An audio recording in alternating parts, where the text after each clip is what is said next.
Okay, this is part two to adding and subtracting rational expressions. This time we'll have different denominators, which is a little bit more annoying. And the problem is, if you go back to when you learn fractions, again, talking about pizzas, let's say you ate 1/4 of the pizza here. So y'all understand fractions enough to know it's basically this. And then you ate half a pizza. So how much pizza did you eat? Well, you ate two pieces, but the pieces were different sizes. So when I say I ate two pieces, if the pieces are different sizes, that doesn't really tell you much about how much pizza you ate. We have to somehow get a sense of how much pizza that is. And the way we do that is to get the same denominator. Okay, that is, we get something called the least common denominator, or the simplest denominator that we can, that both, in this case, the 2 and 4 go into. Well, you know from earlier that the least common denominator of 4 and 2 would be 4. Okay, you always have to be at least as big as your larger denominator. So we're going to make this be a 4 by multiplying top and bottom by 2. That's how you get from 2 to 4 with multiplications. You multiply by 2, and that becomes 2/4. That is, if I was to make this pizza be cut into fourths instead of cut into halves, you can now physically see there are 1/2/4, which is represented here, that is equivalent to 1/2. But now I can tell you how much pizza I ate. I ate 1/4, but then 2 more fourths. So not only do I know how many pieces I ate, but I know the size of each piece, and that tells me how much pizza I ate. Okay, so if I cut in fourths, I actually ate 2 pieces instead of 1. So what we have is 1/4 plus 2/4, right? And 1/4 plus 2/4, erase the 1/2.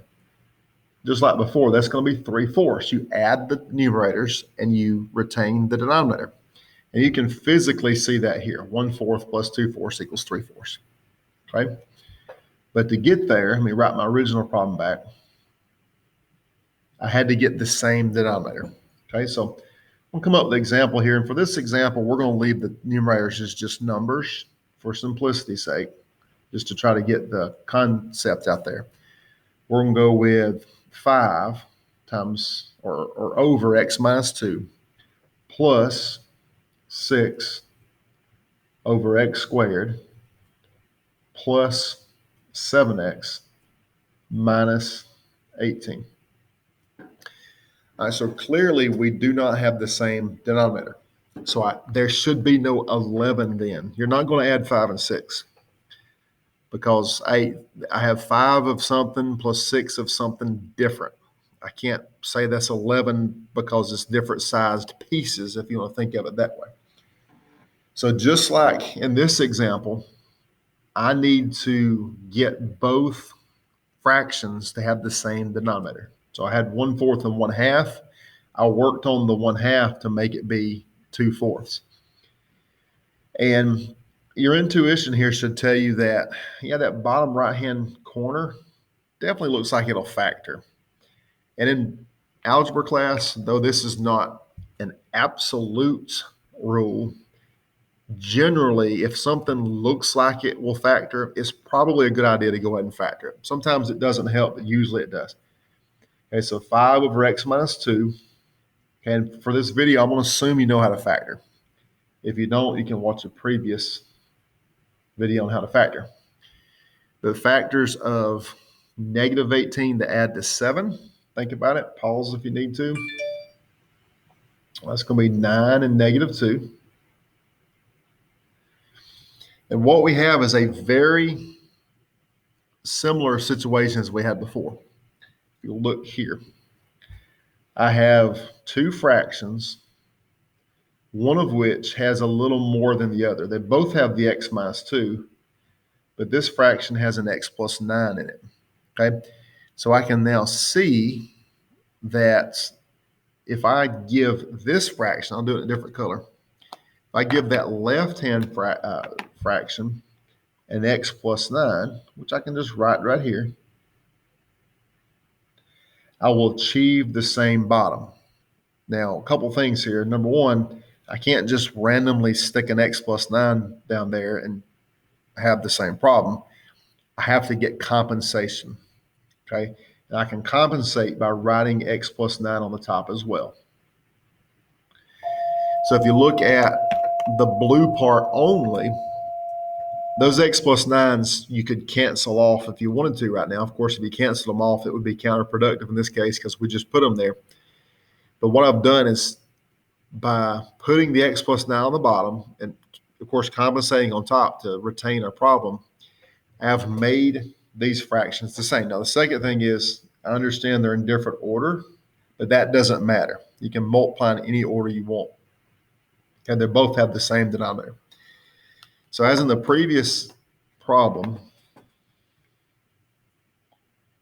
once we achieve the same denominator, I'm just going to write it. And generally, they don't multiply that back together. So when I say they, that's just the math custom, or what is most consistent in the math community. We don't generally multiply that back together. We just leave it x plus 9 times x minus 2. Now, we do have some work to do right here. We don't want to leave that 5 parentheses x plus 9 because it's quite easy to combine like terms and distribute here. So I'm going to distribute that 5, making it 5x plus 45, and then plus 6. Okay, so what I've done, I've went from 2 fractions down to 1 fraction and just put everything on top. You could have just as easily, let me show you right here, and it may help you actually to keep it separate fractions for one more step. So 5x plus 45 over x minus 2, x plus 9. And then over here, write 6 over that same. You could separate, keep those separate if you wanted to. But once I see, I know I didn't write that in, but you would write that denominator in. Once you see the same denominator, you can go ahead and collapse down to 1 fraction. Okay, just like if you look up here, 1/4 plus 2/4, the answer is 3/4. It's the same thing as saying 1 plus 2 over 4. So we collapsed down to 1 fraction, and then we added. You can think of it that way if you want to. But again, once you get the same denominator, remember order doesn't matter. We can just go to 1 fraction. And obviously there's a little bit more to do here. 45 plus 6 is 51. And again, most of the time we're not going to worry about multiplying that denominator back together. Okay?